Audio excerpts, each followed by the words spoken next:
5 seconds. Start.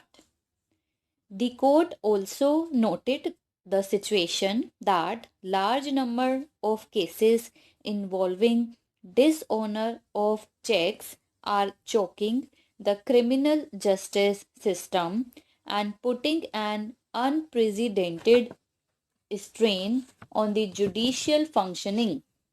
In paragraph 7 of the judgment, this court noted the submissions of the learned Attorney General to the extent that the court should frame certain guidelines so as to motivate the litigants from seeking compounding of the offense at an early stage of litigation and not at an unduly late stage.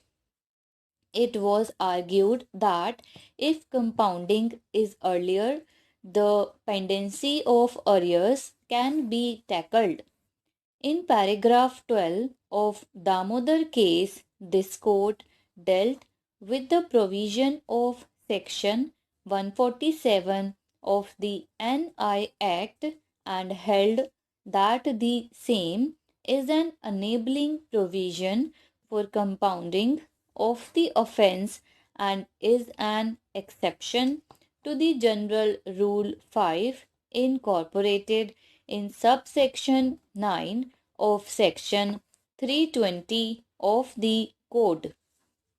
This code harmonized the provision of section 320 of the code along with section 147 of NI Act by saying that an offense which is not otherwise compoundable in view of the provisions of section 320 subsection 9 of the code has become compoundable in view of section 147 of NI Act, and to that extent section 147 of NI Act will override section 320 subsection 9 of the code, since section 147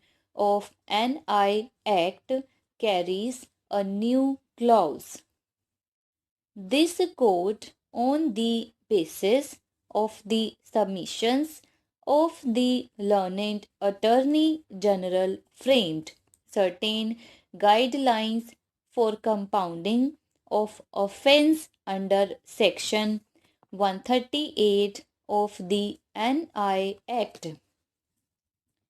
The court has, in paragraph 26 of Damodar, that those guidelines have been issued by this court under Article 142 of the Constitutional in order to fill up legislative vacuum which exists in section 147 of the NI Act.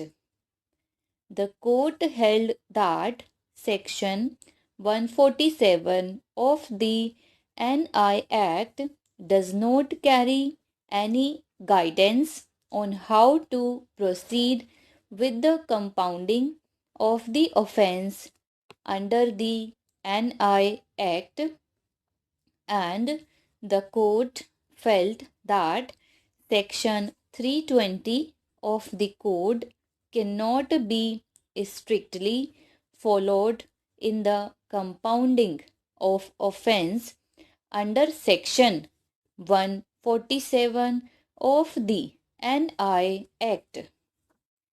Those guidelines were given to fill up a legislative vacuum.